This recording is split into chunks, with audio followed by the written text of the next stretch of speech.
Okay, so we got this blaster. I know I've been really busy. I've been away for a couple days helping my friend move. Let's determine what this blaster needs. I already know one thing, that the pre-compression of the spring, yeah, you see it. It's kind of popping in and out there. Needs a better spring for pre-compression. As you can see, like one of my ultra matches, it's like, whew, it just goes right to it. It's got lots of power delivery at the end because I have more pre-compression. A K26 just doesn't do it for a Firestrike. It's good for like a medium range Firestrike. It's not good for a long range Firestrike.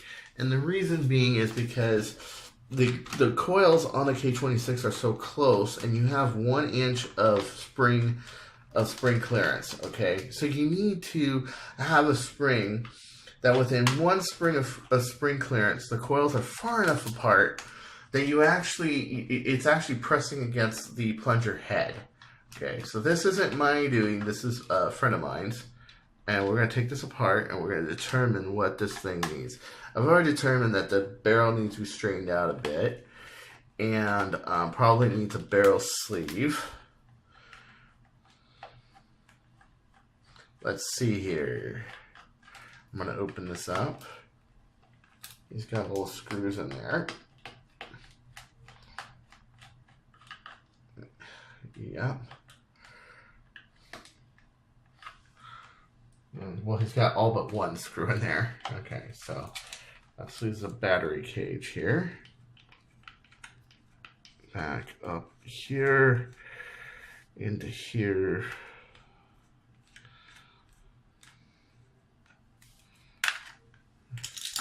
Take out these 2 double A's.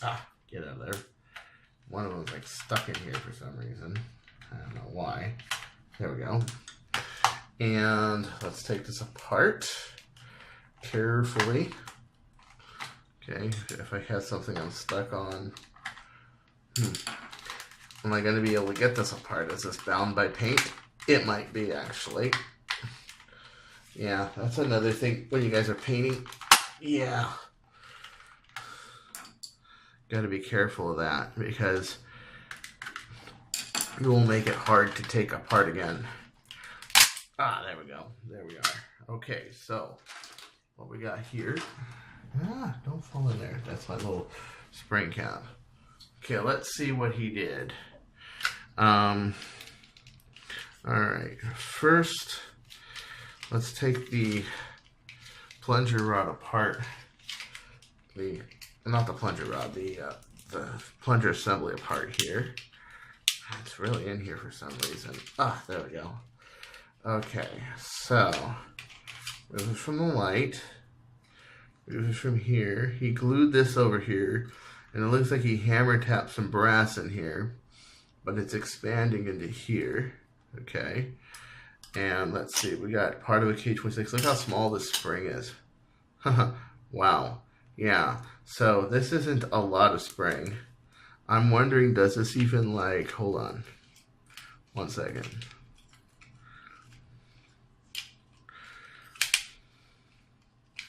Okay.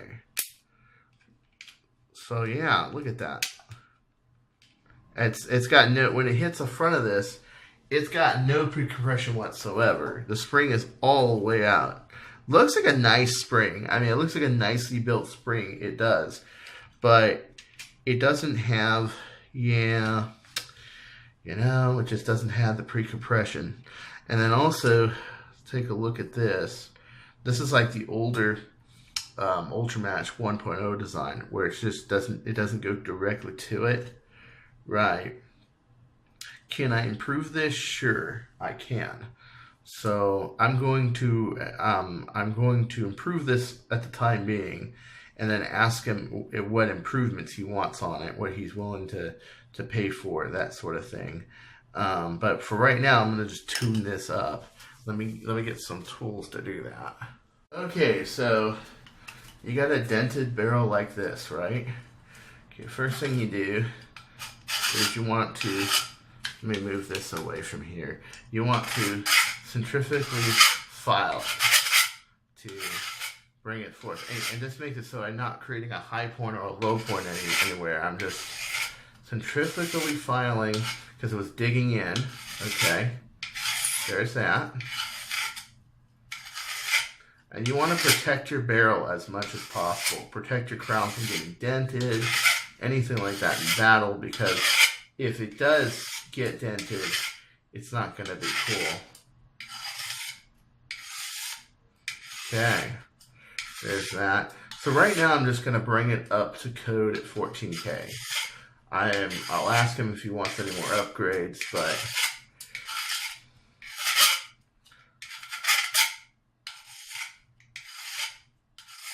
there it is, right there. Okay. So then I got a pair of cobalt pliers. These cobalt pliers are 1/2 inch in diameter on the inside, and I'm going to use this to ream the barrel and bring it back to its normal shape. Okay. And make this a little more uniform than it was. Okay. It's going to mark the inside of it, but that's okay, because it will be consistent, and you want it to be consistent. Okay. So yeah. So next thing I'm going to do, now that I got this pretty much reamed out, I'm going to hit the outside of this like so. I'm going to make it so I am sure that it doesn't mar the inside of the barrel with a 1/2 inch dart anymore. And how do you do that? I'll show you.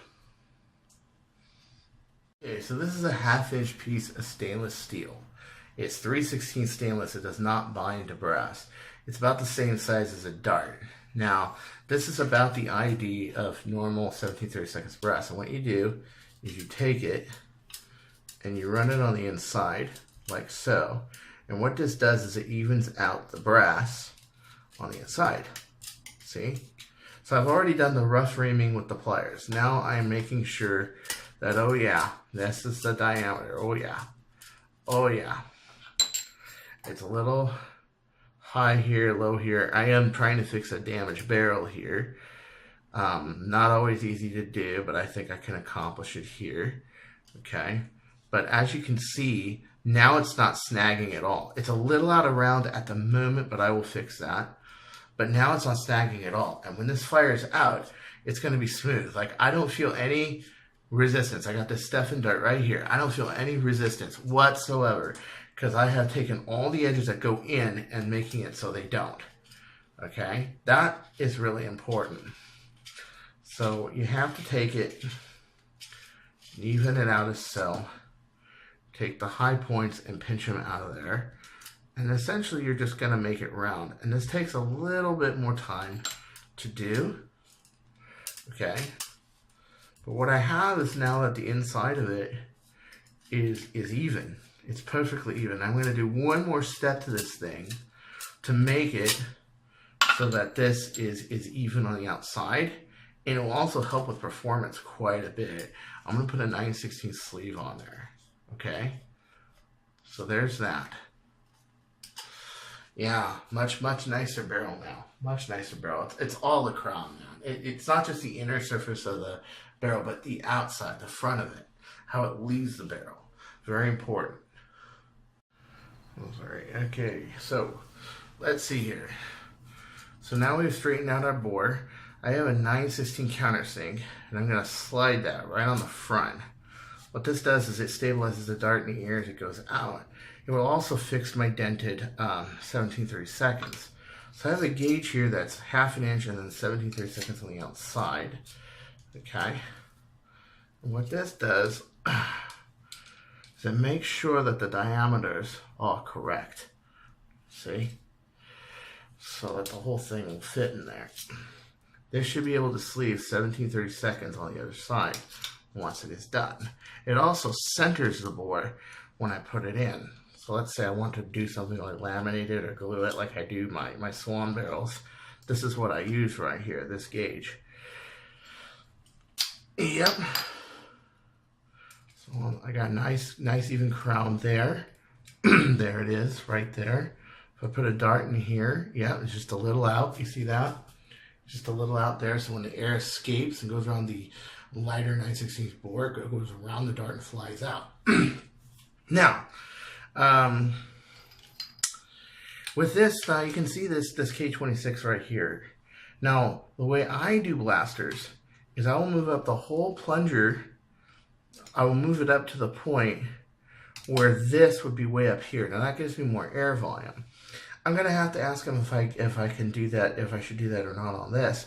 But that's how you do it. So you need a spring that can be able to have that many coils and have that much free space and open space.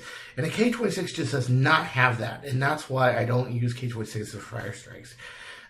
For your normal Firestrike distance, yeah, it's okay, but it still has no pre-compression. So two things I'm noticing when I'm taking this out. One, it's still using a normal catch spring. You don't want to do that. And two, the ring right here looks like it's got a bunch of glue on it. And it looks like it needs, it needs more Teflon. It needs a tighter seal. So let's see what we could do about that. I had to salvage some Teflon tape for one of my old blasters. I just couldn't find my Teflon tape. I looked everywhere for it. So we're going to use some actual silicone grease. This is it says lithium grease, but it's really mostly silicone grease. And we are going to lube this up really good. Let me get some in here. It's on the bottom of the tube, so I'm going to lube up the inside really good. Okay. And this will make a lot of difference. The barrel having the ultra match tube and this. The higher pre-compression spring, yeah, you're going to need you really want more power, you're going to need higher pre-compression spring. That will really help. Also, I got some long shot catch springs. This is a Orange ModWorks long shot catch spring. I like to use these. You have to understand that if you don't have enough, it's going to jam up on you in battle. You're going to break your catch. So you do want to have a good enough catch spring assembly. So now that I have all this, hold on. I want to make sure that's in there really good. Okay, now that I have all this, all right, I'm going to put this all back together. Oh yeah, that's nice and snug now. Nice and snug. That O-ring is nice and snug in there. There we go. Once you do that, it will take you a few test fires to get it. Okay, but it will work. Put this back in with the bolt and the light, and oh yeah, I've taken so many Firestrikes apart. It's not even funny. It's alarming. I'm taking this apart, and I'm not even fighting the plunger rod compression. And normally I'm fighting this compression like on one of these where the springs, have another ½ an inch to go. I'm not fighting it on this. So this is a major part. Also the barrel was just made too short. It needs to, for this spring it's not too short, but for like a more powerful spring, yeah, I'd have to redo the whole barrel assembly, get another Firestrike, the whole 9 yards. And yes, I know a long shot catch spring is really tight in there, but it's gonna work really great. Gonna work really great. You just don't want to curve it in there like that, or make it go off like that. Wow. Yeah. Actually, I might want to take a coil off. Now, how do you take a coil off a catch spring? You take it in between two springs. You go to the back of your pliers. There you go. So yeah, make it just a little shorter. A full one will fit in there, but it will tend to curve like that. But this thing. This is a modified Orange ModWorks long shot catch spring, and this will take up to 18K right here, no problem, just no problem. Even their normal RET one will do that as well. So don't worry about that. So here we are. We're gonna put this thing back together, and we're going to see how it does. The first one I always do is the one where the catch is, but then again, I usually have a lot of pre-compression on this catch at any one time. See, that's just, yeah, you got no pre-compression.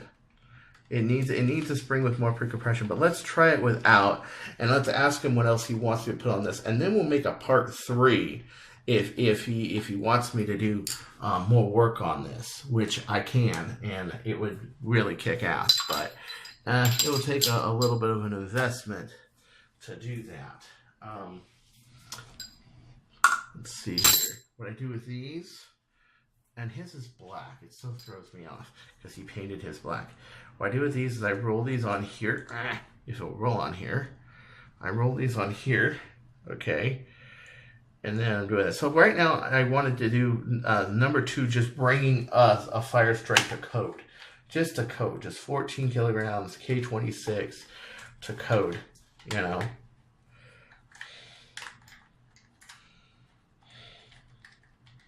Just give it enough power to do what I want. But this is why I don't like K26s for Firestrikes. Firestrikes work best with Swarm Fire Springs, Retaliator Springs, or both put together. Actually, both put together is the best. And you can get some, I mean, serious carnage out of that. Now, I'm going to ship the batteries separate. I always ship batteries separate when I do ship something, and there's good reasons for that. You don't want to ship a blaster with batteries on the inside of it. There's that. There's that. I'm just going to bring this to code right now.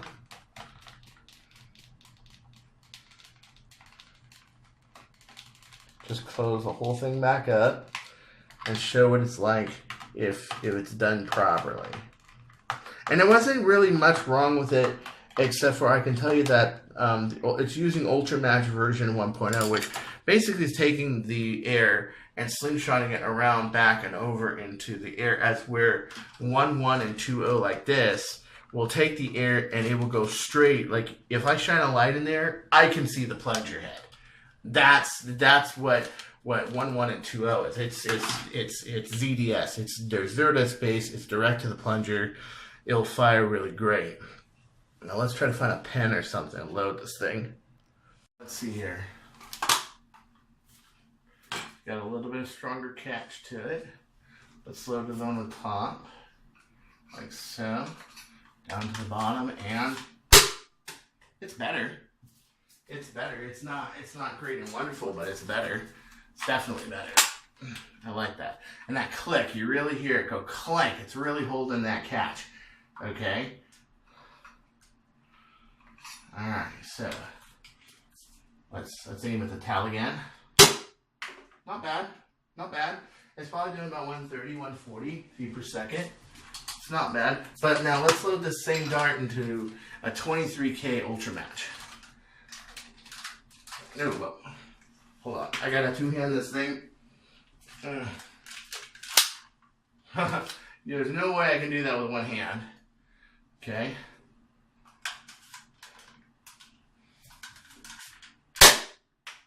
Oh yeah. Oh yeah. A lot more power there. A lot more power. So we can find a cardboard box.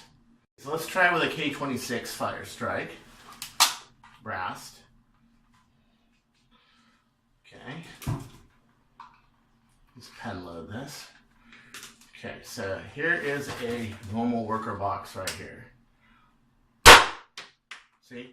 Puts a good sized dent in it. And this is decent for a Firestrike, but not really powerful. Now, you want to put like a C-coupler on it, another Firestrike, 2 more powerful springs to bring it up to about 18K, and a longer barrel. You'll get this. Same dart. Same dart. Look at this. It broke the dart head. Oh yeah. Oh yeah. I'm surprised it didn't go, but it looks like it wasn't a dart in good condition. But yeah, it got it. It sure did. So you can see that the power difference there. It is quite a bit. But that takes longer barrel. That takes you got a spring that's gonna cost you $10 and they're $12. And a Firestrike's gonna cost you $10, a rebarrel is gonna cost you $10. Yeah, so you're talking about a $50-something investment if you want to make something more powerful. However, this is pretty good for the field. Until next time, this is Chris Cartaya saying just go changing, or I'll find you. Have a good day. Do you?